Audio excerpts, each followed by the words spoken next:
Hai, selamat datang kembali di Nonton Lagi Channel. Bagaimana nih kabar kalian? Semoga baik-baik saja ya.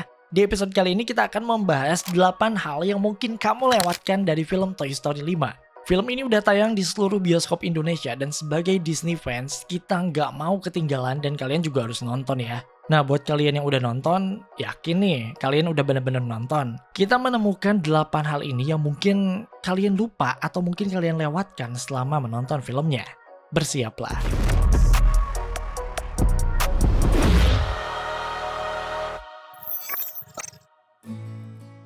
Toy Story 5 udah rilis di bioskop guys, dan rasanya film ini memberikan sesuatu yang baru ya. Dari segi cerita, film ini menunjukkan pergeseran kebiasaan di mana anak-anak sudah tidak lagi main dengan mainan, tapi diganti dengan gadget.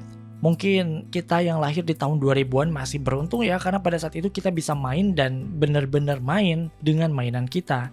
Kita bisa bikin cerita di kepala dan menjadikan mainan yang kita punya itu sebagai pemerannya. Sayangnya, adik atau mungkin anak kita sudah tidak melakukan itu lagi ya, dimana peran mainan telah digantikan oleh gadget, tablet, ponsel, ataupun komputer.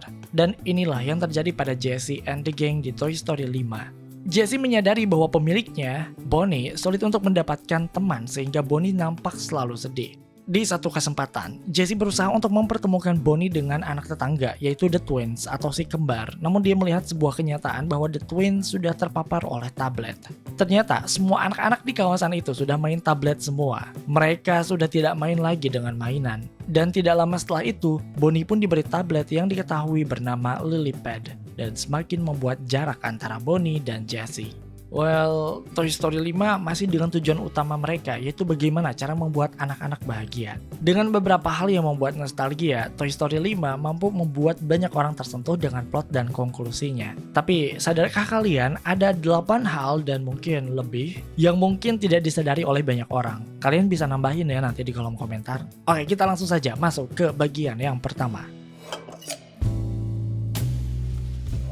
Buat kalian yang tumbuh bersama Disney Pixar dan buat kalian yang ngikutin channel ini dari ratusan subscriber aja alias dari awal banget, pasti kalian tidak asing dengan nama John Negroni. Kita udah jarang banget sih nggak bahas dia, jadi mungkin beberapa di antara kalian banyak yang udah lupa siapa John Negroni sebenarnya. Dia adalah seorang teoris yang mempopulerkan The Pixar Universe Theory yang mengatakan bahwa semua film Pixar berada dalam satu timeline raksasa yang sama. Jadi satu film dengan film lain tuh ya saling terhubung, cuma beda waktu aja. Dulu ini populer banget ya guys, cuma emang seiring dengan berjalannya waktu, The Pixar Universe Theory udah jarang dibicarakan lagi. Nah, salah satu teori yang cukup populer pada saat teori ini banyak dibicarakan adalah mengenai Emily.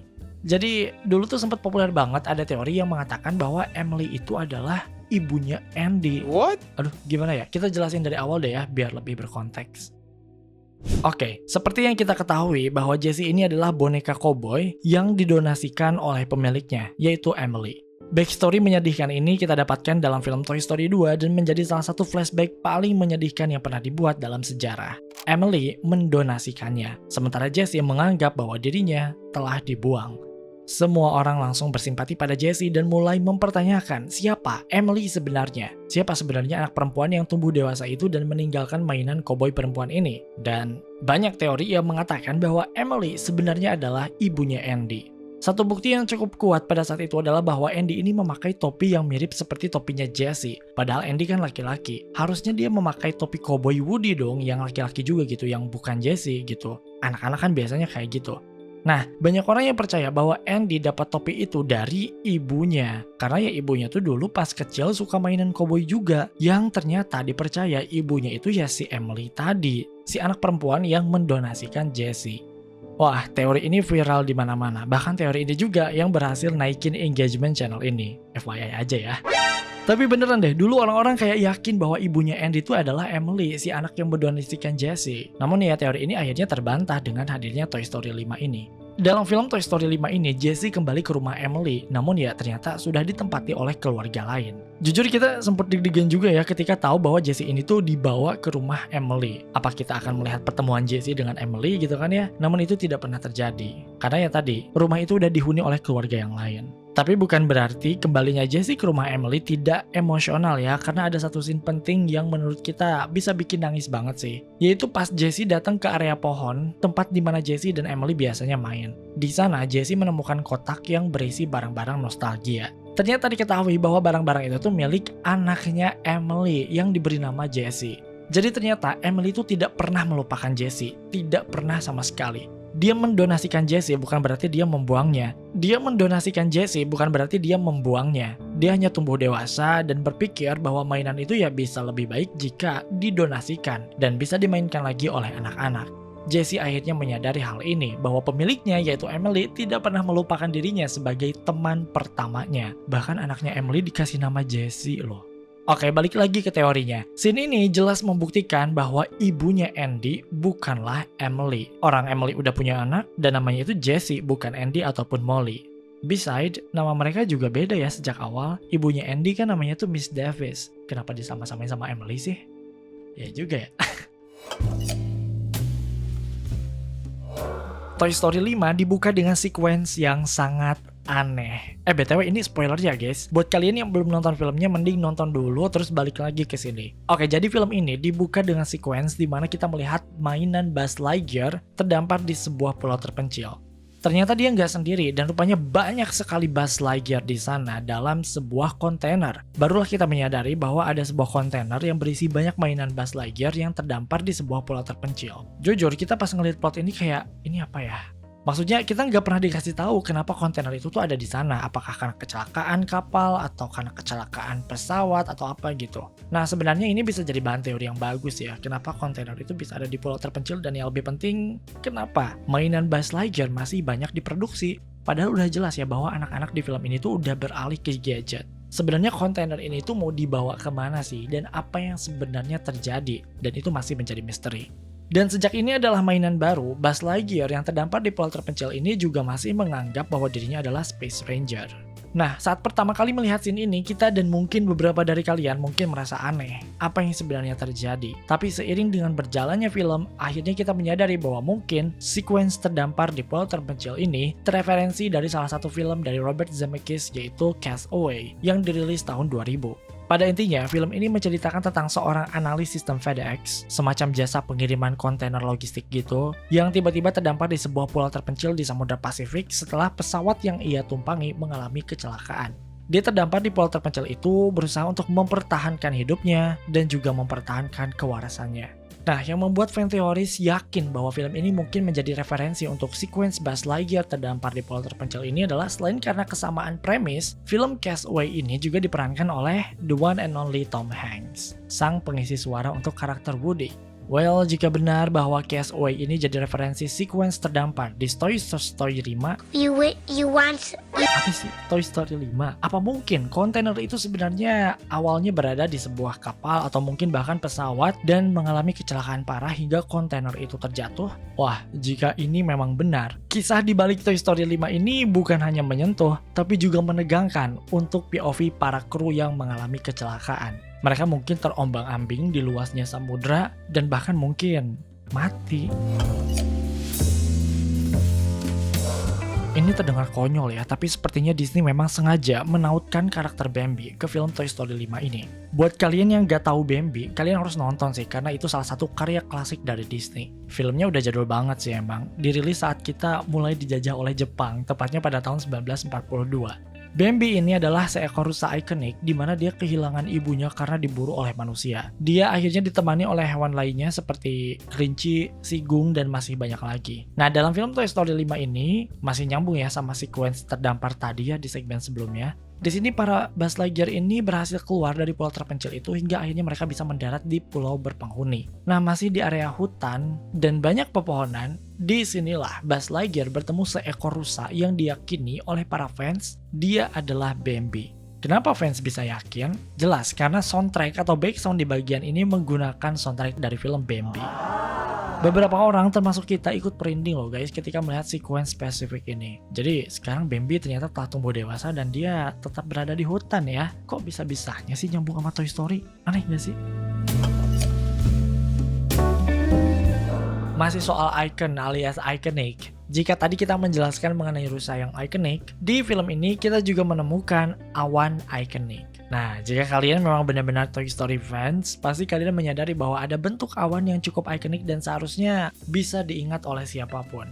Awan ini berbentuk seperti ini. Ayo, udah inget belum itu awan di mana? Oke, itu adalah awan yang jadi wallpaper di kamarnya Andy. Jujur kenapa kita ingat sama awan ini karena emang cukup ikonik ya, selalu hadir atau diperlihatkan beberapa kali. Apalagi di Toy Story 3 ya, itu jadi background utama untuk openingnya. Nah ternyata awan ini terlihat kembali di Toy Story 5 kemarin. Kita langsung nyadar bahwa oh itu ada awan ikonik tuh di bagian ini nih. Saat Woody mengunjungi Jessie, Buzz, dan kawan-kawannya yang lain. Woody datang berkunjung dan kita bisa melihat di papan tulis ada awan yang bentuknya tuh sama dengan awan di kamarnya Andy. Gak tahu kenapa ya, scene ini emang sengaja ya. Scene ini emang sengaja deh dibuat supaya kita bisa nostalgia ke Toy Story 1, 2, dan 3. Sehingga segala sesuatunya yang mengingatkan kita pada trilogi tersebut. Gila ya Pixar, sampai hal sedetail kecil ini pun benar-benar dipikirin. Pantesan ya filmnya tuh semuanya tuh laku, karena ya benar-benar dipikirin dari hal yang paling kecil sampai yang paling besar. Oke, masih berkaitan dengan segmen sebelumnya yaitu pertemuan antara Buzz dan Woody. Pertemuan di antara mereka sejujurnya menjadi salah satu momen yang cukup hangat ya. Bayangin aja kita dijelin di 3 series pertama, itu kan mereka tuh selalu bersama ya. Di keempat mereka kepisah dan sekarang ketemu lagi. Ketika banyak orang yang merasa bahwa mereka bisa merasakan nostalgia dengan film ini, ya mereka nggak salah sih. Ya karena banyak momen kebahagiaan seperti ini sih. Bertemu dengan teman lama, bercengkrama, dan yang lainnya. Nah yang menariknya adalah, in case kalian lupa, pertemuan kembali antara Woody dan Buzz di Toy Story 5 ini adalah reka ulang saat pertemuan pertama mereka di Toy Story pertama yang dirilis pada tahun 1995. Seperti yang kita tahu, pertemuan pertama antara Woody dan Buzz di film pertama itu berjalan kurang smooth ya. Hal ini disebabkan karena adanya kecemburuan dari Woody yang merasa tersingkir oleh adanya Buzz sebagai mainan baru Andy, dan juga karena Buzz yang mengira bahwa dirinya adalah Space Ranger sungguhan. Ada gap di antara mereka sehingga Buzz saat pertama kali keluar dari boxnya bertingkah aneh, merasa dirinya berada di sebuah planet asing. Buzz bahkan sempat mengarahkan lasernya pada Woody, mengira Woody adalah alien. Ini sempat jadi bahan lelucon Woody ya, karena Buzz ini menolak untuk percaya bahwa dirinya sebenarnya adalah mainan. Dan pertemuan yang kurang smooth ini dilakukan ulang saat Woody kembali menemui Buzz di Toy Story 5 kemarin. Woody datang dan kita bisa melihat kehadiran Buzz yang langsung menyalakan laser yang ada di tangannya dan diarahkan pada Woody. Woody juga tahu bahwa Buzz ini sedang memancing memorinya saat pertemuan pertama mereka yang kurang smooth tadi. Nah, kalian nyadar nggak? Kita sih nyadar ya, karena Toy Story fans radikal ya. Jadi pas lihat adegan ini tuh kayak langsung, oh ini mereka lagi ngelakuin nostalgia nih saat film pertama. Jujur ini juga adalah detail yang oke banget sih. Nah, kalau ini kalian pasti notice lah ya bahwa truk atau mobil Pizza Planet juga sempat diperlihatkan di seri kelima Toy Story ini. Seneng gak sih karena restoran pizza ini gak bangkrut dan masih muncul di Toy Story 5? Mobil pizza ini emang udah jadi icon juga sih ya, jadinya kita bisa langsung notice pas pertama kali kita melihatnya. Tepatnya di scene ini, saat Jessie, Woody, dan Buzz berusaha untuk mengejar lily pad. Mereka menggunakan kuda milik salah satu anak, yaitu Blaze, untuk mengejar si lily pad ini. Nah, dalam salah satu scene, Jessie yang memimpin rombongan menyuruh semuanya untuk berhenti karena akan ada mobil yang lewat. Dan kita nggak nyangka bahwa mobil yang dimaksud adalah mobil Pizza Planet. Bisa aja nih Disney nyelipin easter egg-nya. Disney dan Pixar pernah membuat satu film pendek yang juga menunjukkan petualangan Woody dan kawan-kawannya pasca para mainan berada di tangan Bonnie. Film pendek ini berjudul Toy Story of Terror. Walaupun bentuknya hanya film pendek, Pixar tidak melupakan bahwa ini adalah salah satu canonnya. Dalam film Toy Story 5, kita beberapa kali, enggak sih 2 kali doang, melihat referensi ke film Toy Story of Terror ini. Yang pertama adalah saat Lilypad menunjukkan identitas Jessie. Lilypad si tablet menunjukkan segala hal tentang Jessie, dan termasuk saat dia akan dijual di situs jual beli online dalam film Toy Story of Terror. Di film itu kan Jessie hampir dijual ya sama si villainnya itu. Dan ternyata fotonya itu tuh udah ada di internet guys, dan kita melihatnya ya di Toy Story 5 ini. Yang kedua adalah saat Jessie berada di rumah masa lalunya, kemudian dia masuk ke gubuknya si Blaze tadi ya, si karakter baru. Di gubuk itu kita bisa melihat beberapa mainan yang sudah tidak dimainkan, dan surprisingly di sana ada Combat Carl. It's funny how Jessie doesn't know him. Mungkin dia adalah Combat Carl yang lain. Dalam film Toy Story of Terror ini, Combat Carl ini adalah seorang petarung namun dia memiliki trauma karena melihat kengerian dari penculikan mainan yang dilakukan oleh iguana milik si manajer motel. Di sini Combat Carl ditreatment kayak si Buzz waktu dia sama adiknya Sissy, dia kayak kehilangan identitas diri. Dia kelihatan kayak gila tapi sebenarnya dialah yang paling membantu.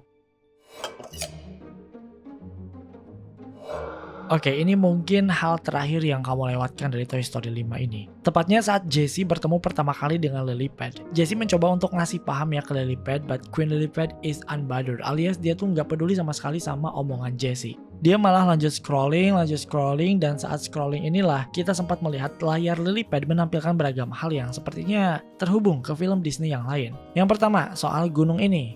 Gunung ini nampak bersalju dan sangat besar ya, yang dimana kita langsung inget ke gunung yang ada di film The Good Dinosaur. Kita lupa nama gunungnya apa ya, tapi sekilas emang agak mirip ya gunungnya itu, cuma beda point of view aja. Terus dia lanjut scroll lagi, dan kita menemukan artikel ini tentang lautan. Dan fans banyak yang merasa bahwa artikel ini terhubung dengan film Finding Nemo. Sejak kita tahu bahwa Finding Nemo ini tidak terpisahkan ya dengan yang namanya lautan, dan tentu saja sejak kita tahu bahwa orang di balik Finding Nemo dan Toy Story 5 ini adalah satu orang yang sama, yaitu Andrew Stanton. Oke guys, itu dia 8 hal yang mungkin kamu lewatkan dari film Toy Story 5. Gimana menurut kalian? Apakah kalian menemukan hal lain yang mungkin lebih mind-blowing dan kita nggak sempat lihat?